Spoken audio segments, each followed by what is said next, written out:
Well, I'm glad that you all came today. I've wanted to have this so that people can see what we did to accomplish our goals to create this museum and the barn, and so this is an opportunity that I wanted to do. We started in 1994 as a historical society. We were very concerned about losing history. People who knew the history of Johnston and the way back were dying off, they were moving away, their stuff was being dumped in dumpsters, we were just losing things. And so there was a real concern about we needed to save our history and have some place to put it. But this was in 1994, and we couldn't imagine that we were going to eventually have a museum, but that was a long away goal that we had. One of the things that we did was we did interviews with people, and but as things were accumulated, they were taken off and they were put under people's beds and back closets, so nobody knew what was there and who had what. I was asked to be a charter member of the Historical Society. I was on the council at the time, and I was not born and raised here, and so I think they asked me because I was on the council at the time.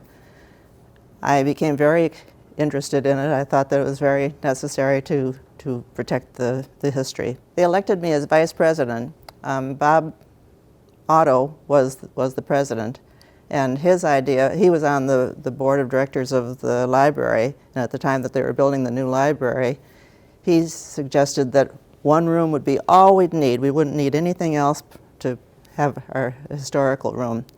And the people that had the stuff under their beds and in the back closets knew that wasn't going to be enough.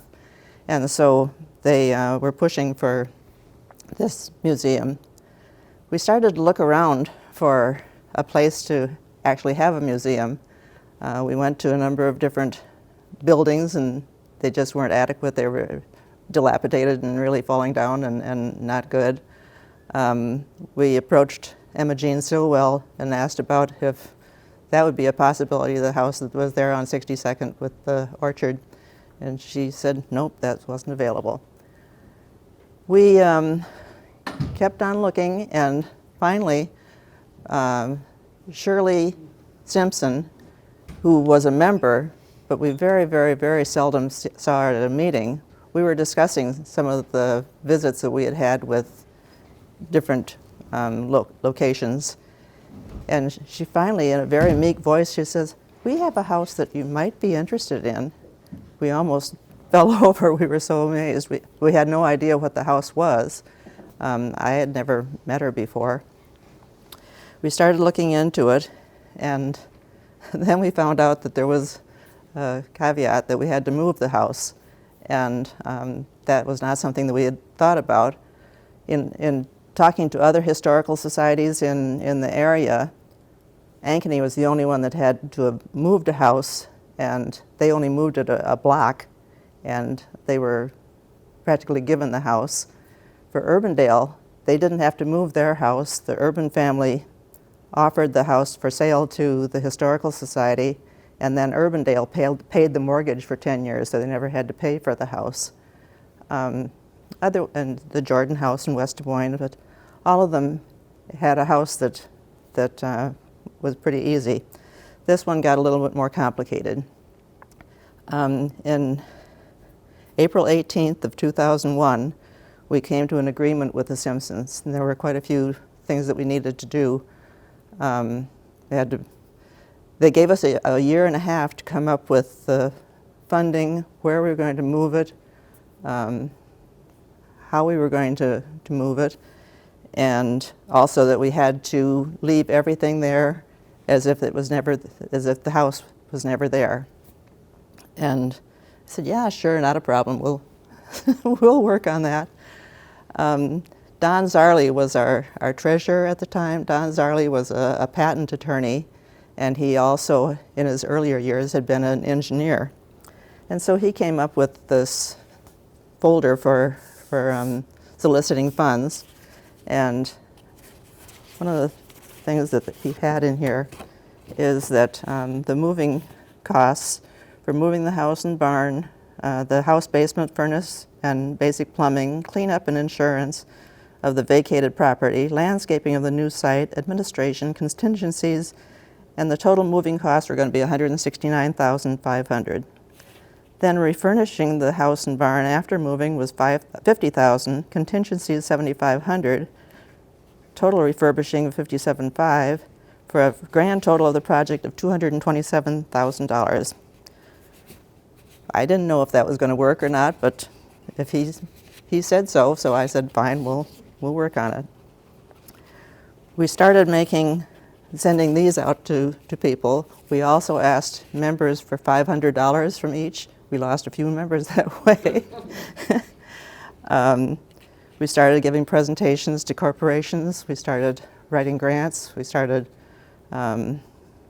twisting arms and doing a lot of things to try to, and having fundraisers. We finally were able to go on with moving the house. I'll start showing some of this here. This is the house that was built in 1902. Just as a point of interest, the Urbandale house, the Olmsted Urban house, was built in 1907. And they even came to this house and checked it out when they were being built in 1907 to see how it was. And so the configuration on the inside of that house is very similar, but also different with different things that they did. To give you a point of reference of what it was like back in the early 1900s, this is John and Mary Bauman, the original owners of the house. Going into the house, it was absolutely beautiful with all the beautiful carved newel posts and the finials. One of the finials was missing, and I'll come back and talk about that a little bit later. They had pocket doors on both sides of the front parlor, stained glass windows, which was very unusual for that era. There were original antique fixtures. These are a couple that were replaced. And then also up in the attic were the original gas fixtures. And so we got those down, we got them all, we cleaned them all and rewired them. And so they're also in the house.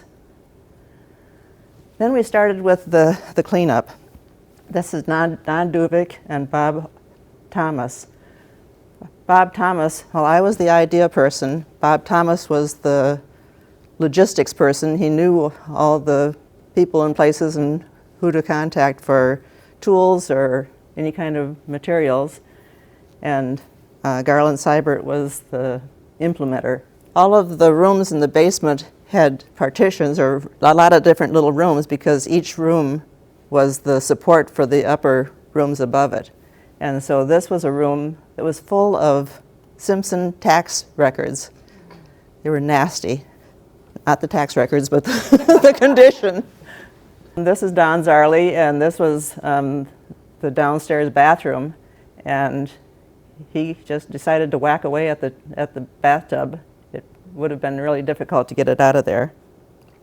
One of the things we had to do with the Bissels, the house movers, was that we had to prepare the house to move, and so that's what we were doing here.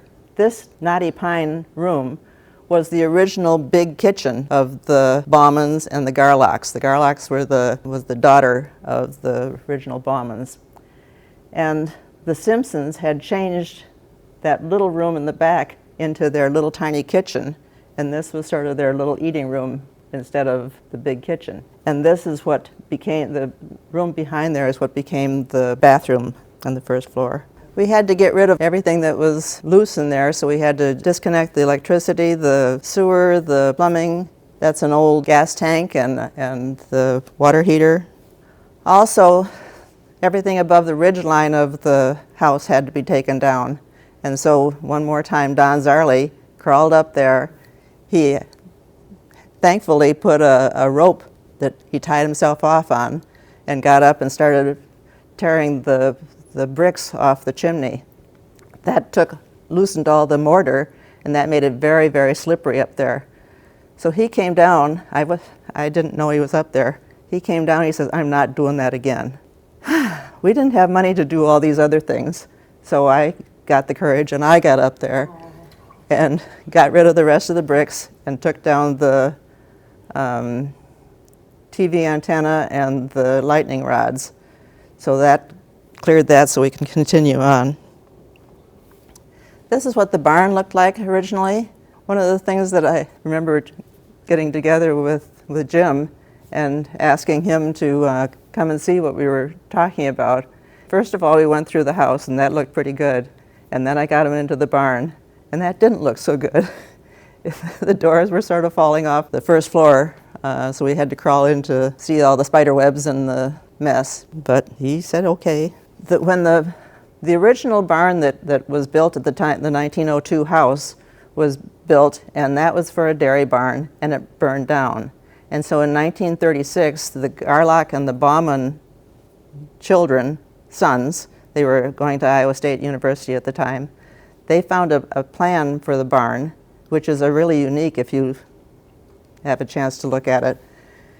And so they built a barn, the barn, but then when the Simpsons got there, that was a dairy barn. They got rid of the dairy part of it and turned it into horse stalls. So there are many, many horse stalls in this whole configuration and heavy wood. And so one of the things to move the barn was that we had to disconnect everything down to nothing. And with all this wood that we had, there was one door in the middle of the loft that we would pitch our lumber up into there because we didn't want to get rid of anything that was of value that we could use later. And so we called it Iltis. Iltis Lumber was an original lumber yard that we had in town.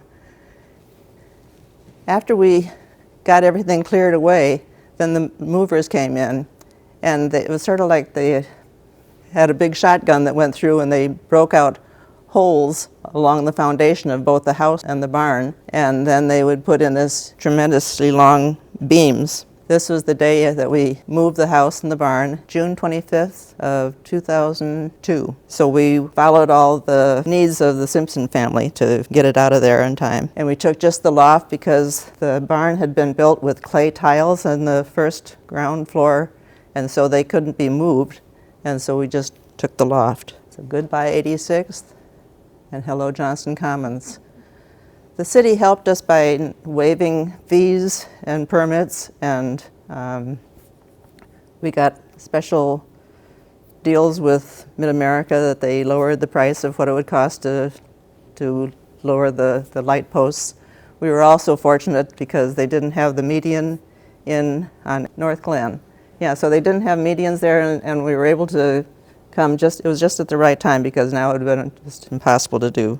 And this is a site plan that we had. Kevin Moran helped us with this, so we were able to get it through all the steps with the city to get approved. And you see that they had a potential city hall in there. The original plan was to just have a walking path so that they could get up to the east patio, and it would go around this way. And it turned out that it wasn't going to be a good plan because it was going to be too steep, and so we had to change that as we went. One of the agreements with the Simpsons was that we had to clean up the old site, and we started getting bricks and bricks and bricks. And then once we got rid of one layer of bricks, there was another layer back behind it. So we had to get those bricks out of there. Jerry Myers loaned us the jackhammer, and so we were able to jackhammer the concrete floor out of there. Bricks, bricks, and more bricks. After we got more bricks than we knew what to do with, I talked to the Lions Club, and they came and spent weekends and hauled out bricks and hauled out bricks. And the patio that you see on the northwest corner of the Lions Club is lined with bricks. So I have an intimate feeling with bricks. We were able to bring these to Piney Ridge Greenhouse in Borwick's. Heated up that part of the greenhouse so that we could work weekend after weekend after weekend to clean bricks. Once the house was in place, they had to lift it up, and so they put jacks under there, and then it was like Lincoln logs that they would place to hold it up, and as they'd bring it up a little bit more, they'd put 2 more railroad ties like this.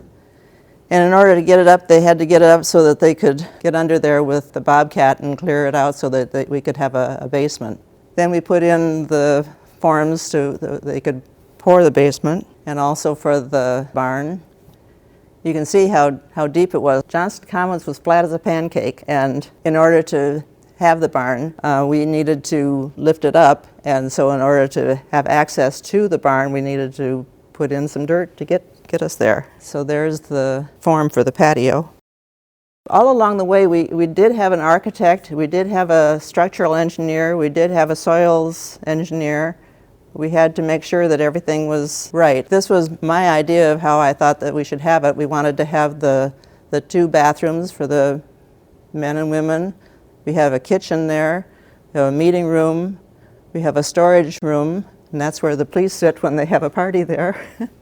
And then there's a staircase that goes up. Originally, we were planning to have another staircase, but then once we saw how many accesses there were to the loft, we didn't need to have that staircase, so that's another place. So that's a place for storage of chairs and tables. And then we started with the berming, bringing dirt in. Fortunately, 62nd was being widened at that time, and so Elders, that was the name of the company that was doing that, and they were very pleased to have a place to bring excess dirt. And so this was the beginning of building up the dirt. When we took over the barn and started cleaning things up, we found out from the Simpsons that a man had lived there for 3 years, and he had a penchant for going around and collecting recyclables. So it was full of newspapers, it was full of magazines and cans, and about that much of nasty straw.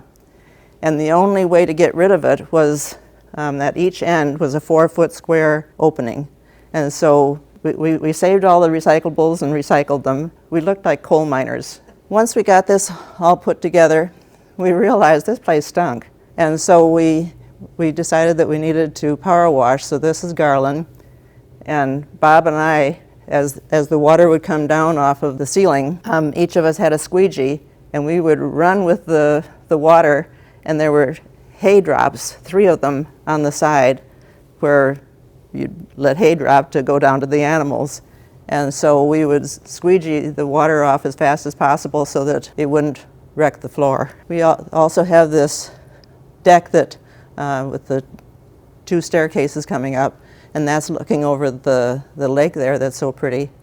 We made an arrangement with the city that they had a summer intern that we provided all the materials, and the summer intern built it. And this shows all the dirt that was put into the patio area, and then we realized that we got these doors, and there was still quite a ways to go. So we put this flashing on to protect the top sill of the concrete first floor so that it would not have any dirt or water coming in that way. In looking at these doors, I wanted to tell you about, I told you that Bob Thomas was the logistics guy. He grew up at Camp Dodge. His dad was the adjutant general there when he was growing up, and he also worked there for the National Guard. So he knew all the ins and outs of that. After he retired, he also worked for Miller Hardware, so he knew all about the tools and what kind of things that required. He also worked for Habitat. He worked for that, so he had all these access to and knowledge about what to do with things. He said that Camp Dodge has a surplus place, and they had dividers for bathrooms. And so we went to look at the place. We had the truck, so I was hauling all this stuff all over the place. And we got there, and you know, I've prayed about this so many times, but when I got to there, everything that we needed for those bathrooms in the barn were exactly what they had. Everything. They were all different colors, but they were what we needed. So then I started looking around, and they had these steel doors. We needed a steel door at this end, a double steel door at the other end, a steel door at the bottom of the steps, and 2 steel doors to the outside. We got all but one of those from Camp Dodge. They didn't need them. They were out of there. We also needed to have big light fixtures for the basement of the house and for the barn. We had them all planned out how many we needed. I looked over, and there they were. exactly the number we needed. So all I could say is God said this is okay. Then we started with preparing for concrete, and so we had planned ahead, and so we had the rebar in there for the fence posts. They had a big pumper there, and so at the same day they were putting the concrete in the patio, they were also putting the concrete in the basement of the house. They were also putting the concrete in the first floor of the barn. And then they started with enclosing the staircase to the loft. And this is the guy doing the rough wiring. That's another thing that's very interesting. You know, when I had looked at wiring, okay, they're going to do the wiring, but it was the rough wiring. It wasn't the complete job. And so they did it was called the electric company here in Johnston. And so they put in the wiring in the house and the barn. And then when we were ready for the rest of it, I said, okay, you can come and do the rest. Well, that's going to cost more. We didn't have money for more. And they came and did it all for free. This is what we put in steel studs so that we wouldn't have any problems with critters in the barn. This is the guy doing the plumbing in the kitchen. At this point, there's a lot of enthusiasm with our membership in the moving and all. They weren't real satisfied with the idea of working on the barn. They wanted to get on with the museum. That was it. And so we didn't have people coming to help. This was the Mayor's Youth Council. So we had these, you can see that we were working in the wintertime. We wanted to cover up the walls because they were just poured concrete, and I wanted them to look like the inside of a barn. We had looked at seeing if we could use used barn lumber, and that wasn't going to happen. That was very expensive, or another big time to work. And so at Menards, I saw these cheap fences, and I don't know how this would possibly work as a fence because it wasn't going to last more than a season, but they would do fine for the inside of the wall covering. But we had to take them all apart, and so we had these guys, they were coming and helping with that.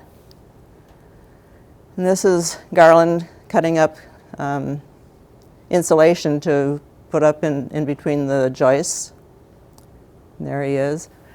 For Christmas this year, I got a air compressor, I got a chop saw, and I got air tools. So Merry Christmas. In 2003, Pioneer had a day of caring for 9/11. And so they contacted us and said, is there anything that we can do? And so we made a whole list of things that they could help us with. And so you can see that we've started with some of the drywalling. And one of the things about having a house, we needed a museum, not a home. And so we didn't need to have, we wanted to have wall space, and we wanted to have floor space. This originally was with radiators that wouldn't work for floor space or wall space, so we got rid of those. Plus, to replace a steam boiler, it was going to be $26,000. We didn't have anything like that. And here the guy is working on some things in the barn. They're working on cutting more things. This is one of our members, and she came to Kibitz and have a good time visiting with the workers. On the original picture of the house, you could see that it was all an open porch. And I don't know which family did it, but they enclosed the porch. And one of the things they did was to truncate the pedestal of the upright posts. So we had to deal with that too, but we had to take this porch off because it just wasn't good. And then we also did power washing on the barn. We did priming. Also, when they tore out the carpeting, there were little tacks all over the place, so that was a job to go around and take those all up because we had to refinish the woodwork. There were a couple of floors that had linoleum that had been there a long, long time, And that was awful to try to work on, to take that off. And there they are working on some of the woodwork. The woodwork, because of the heat in the house, the top layer of the varnish had separated, so it looked like a tortoise shell. So everything needed to be redone. And she's taking the hardware off the window so that we could work on the woodwork. We also restrung all of the ropes that hold the counterweights for the windows to go up and down. And they're more woodworking. That's another one of the colored glass that is very expensive. It's a sign of wealth back in 1902, and we had one in the dining room. My grandparents had a house with an attic, and they had a barn, and so I had that as my thought, that I really wanted people to be able to see what these things were like. The attic was a place where the Simpsons used to they had 3 sewing machines set up there for some reason. I don't know why they'd want to sew up there, but they were set up. To get up there is just a nice staircase, but then it was just a hole in the floor. And so if somebody ever wanted to go up there and take a look at it, I wanted to be sure that they would be safe. So the Pioneer guys built a railing there.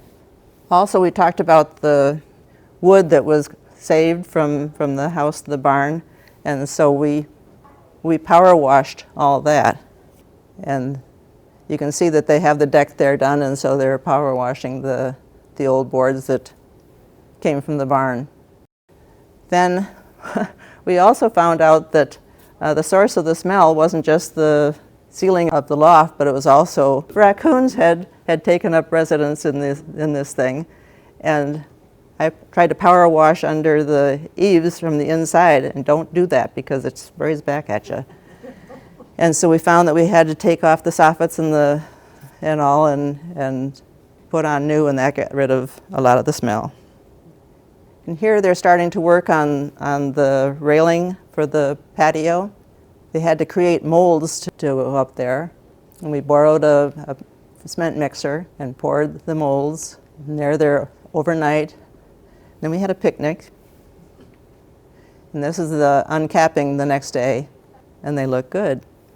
One of the things that as I told you, we were getting fewer and fewer people to help. These are kids that were working on their silver cords, and so they came to help with us. Another thing that we had was court sentenced DUIs or something, and so this is from Polk County. And Bob Thomas contacted them and said, is there somebody there that would be capable of helping us out? And so a few times they only spoke Spanish, so I went and coordinated with what they were going to do. But we had help from them, and that was good. We also found on the porch that as you walked there, it was sort of bouncy. And so we decided that wasn't going to be so good. And so we took off the flooring of the porch and found that we needed more joists, we needed more bridging, and so we did all of that before we started putting on fir pieces. I know that they've since put on a different flooring for the porch, but this looked pretty good, actually. This kid brought his own tool belt, so you could tell that he was enthused about it. And also this was very cold, so these gals were working on polishing brass from doorknobs and all from the house. And this guy was working on, I think it was originally a pantry, but then it became the laundry room, bathroom, and then it's become an office. We also had the original sink, and it was rusty and nasty, so Bob and I worked on that and scraped and cleaned and cleaned and scraped, and then we got a guy in there that renewed it. He sprayed paint on it that's just for that, and he didn't charge us any money. And this is the back entry and also into the bathroom, and I did the tiling. Then this tells a little bit more about it, that I was up here at Crown Point one day, and I saw a painter that I knew wasn't a city employee, and I asked about it. And it turned out that he was a day release person from Newton, and he was here doing some painting. So I said, why can't we do that? I contacted the Department of Corrections and the director of the State Department of Corrections guy came out, and I took him through the house and the barn, and he just looked around, and finally he said, we can do all of this. What? And so then he also said that he would provide people to help out with this, but he didn't want anybody up on the roof. And I said, I don't blame you. So we are the first nonprofit organization that had help like this. And we wanted to make sure that it was done right and done well. And this is what the barn looked like the day they came. All of these guys knew each other as prisoners, but they didn't know each other as craftsmen. And so the warden knew their background and sent out just the right people that had the right skills each time they were sent out. It was such a good experience. It was phenomenal.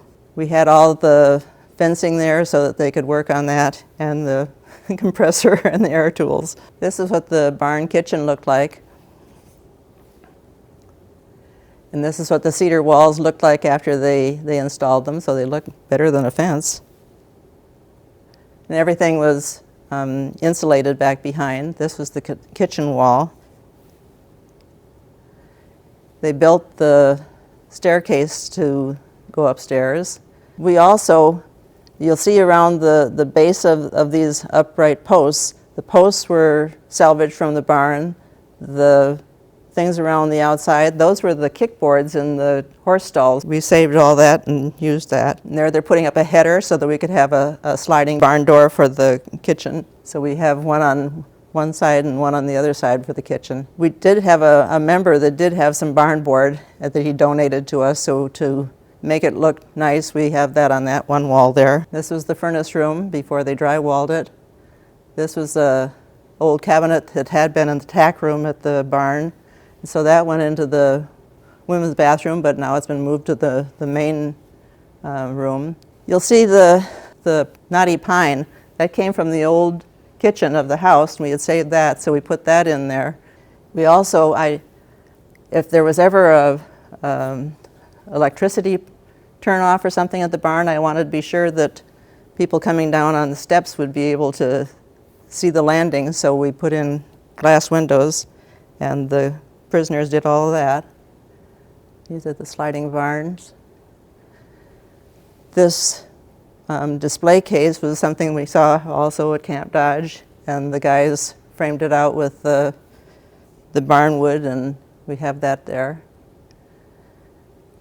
After they completed that, then we were ready to get back to the museum.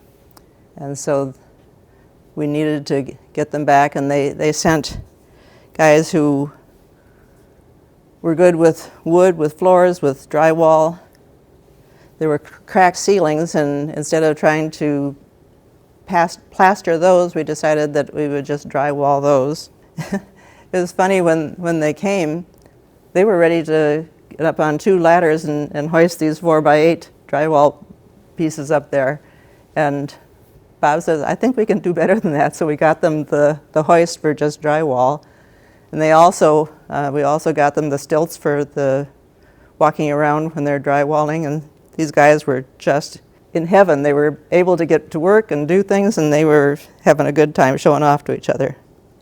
Originally, the door to the basement came off of what is now the schoolroom, if you've been in the house, in the corner. And that would take up wall space, and so we had them make the hole coming in off of the office. That was the downstairs bedroom, and so that shows a different way to the basement. And then we also created a basement kitchen, so that was all the wiring and then all the drywalling. This is how the kitchen looked after we got the cupboards in. At the end of each week, after these guys were there, we would have a luncheon.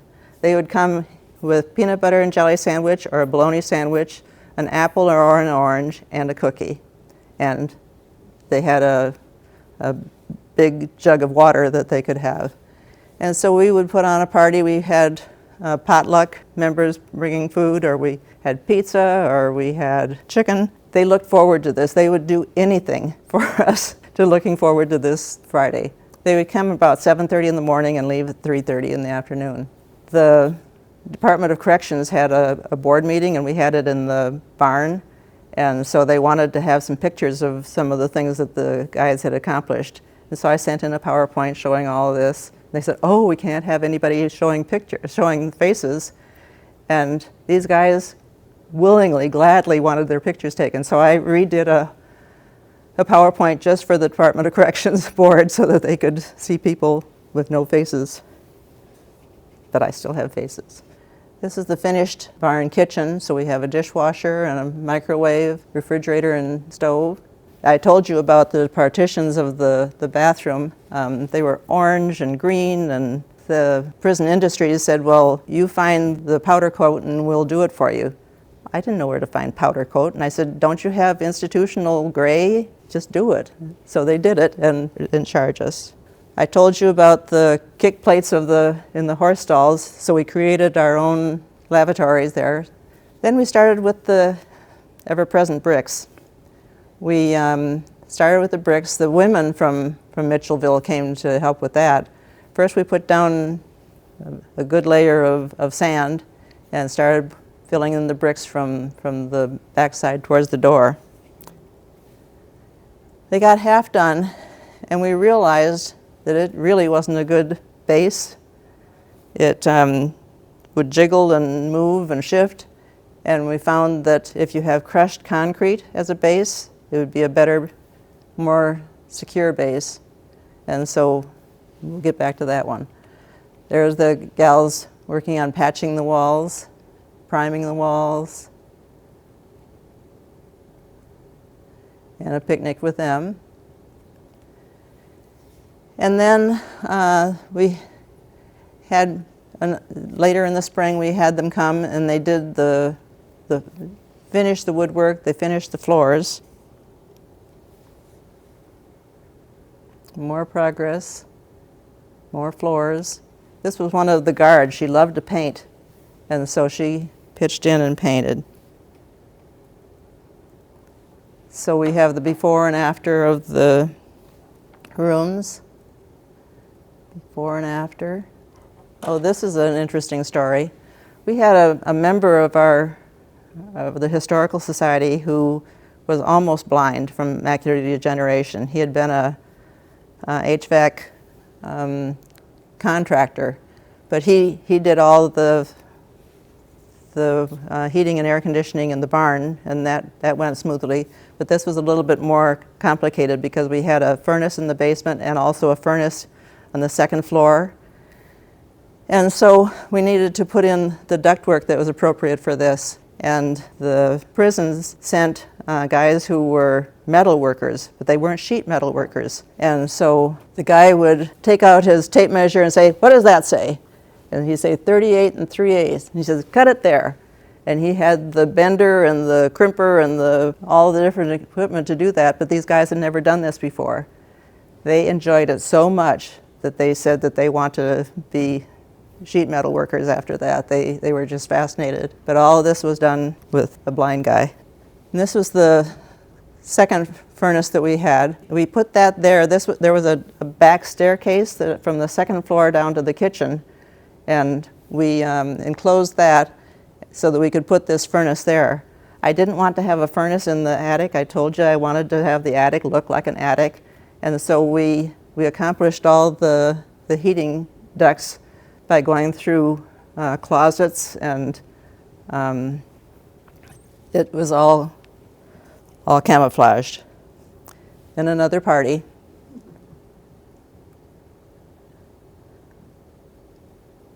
Then we had another crew that came. We were working on the outside of the place. We needed to have handicapped accessibility to the house and the barn, and so one of our members had a bobcat. So he did all the pushing around of the dirt to make it right. And then we created the step forms so we could have poured concrete steps. And then they worked on making the handicap pathway that would lead up gently up to the side of the porch. That rendering pot was something we found at the Simpson's storage, and so we asked them about it, and we got that. We laid the concrete entrance there, and then we used more of these bricks to create pathways. Those were recently replaced with concrete because it's not the best to walk on this brick, but it's what we had. Then we had the outside of the barn, and that was just the poured concrete, and we wanted to make it look like a barn. We had saved the original windows from the old barn. We put those windows on. They don't do anything, but they look like windows. And we got a grant from Wells Fargo to use culture stone on this. And one more time we got the prisoners who knew what they were doing to make that so. This was I was talking about the unsatisfactory sand base, and so the guys came back and they took out all the bricks back out again, put in the crushed concrete, and put the bricks on the patio. One of the things that's interesting about this is that for each of the prisoners that came to work, we got their names and we got them inscribed, and their names are here in the patio. One of the guys that was working with us at that time was in his real life a landscape person, and he knew where these boulders could come from, so we ordered these boulders because he says if we just had a gradual slope there, it wouldn't stay there, so we put in this boulder retaining wall. And we sent thank you to the Department of Corrections. These are bricks that we salvaged from a house down on Merle Hay. And they had, when Merle Hay was being widened down by the interstate, they had collected these bricks. Each one of these bricks is almost 10 pounds. And so Bob and Garland and I laid these bricks. We collected them first from this house. The city thankfully moved them for us, and then we did this, and I think they've just been replaced with concrete too. This is the completed barn with the Community Event Center, the completed house as a museum. This is what the complex looks like now. You'll notice the 4 quilt patches. Mayor Darrenfeld asked me about getting these quilt patches. We got a grant for $2,000, and that was supposed to be for one patch. And I couldn't decide what patch I wanted. I didn't want to have just a geometric thing there. It had to mean something. So up in the top corner is a tree. Trees were the original reason for the new settlers to come. They wanted to be with trees and the importance of trees in the area. We have another, down in the lower right is the schoolhouse. Schools were very, very important to the first settlers. We had a number of one-room schoolhouses. There's another one called Corn and Beans, and that reflects all of the importance of the agriculture that we have in this area. And there's another one, 2 intersecting lines and 2 intersecting lines, and that shows Merle Hay and 86th, 62nd, and 70th, and the growth within and without. And this is what we put up in the barn to reflect the Johnston Historical Society's gift to the community, telling what we did, how we did it. And at the end, the barn cost $249,350. The house cost $222,210, and the windmill was $200. It surprises me myself how we did it, but we did. And we're proud. Thank you.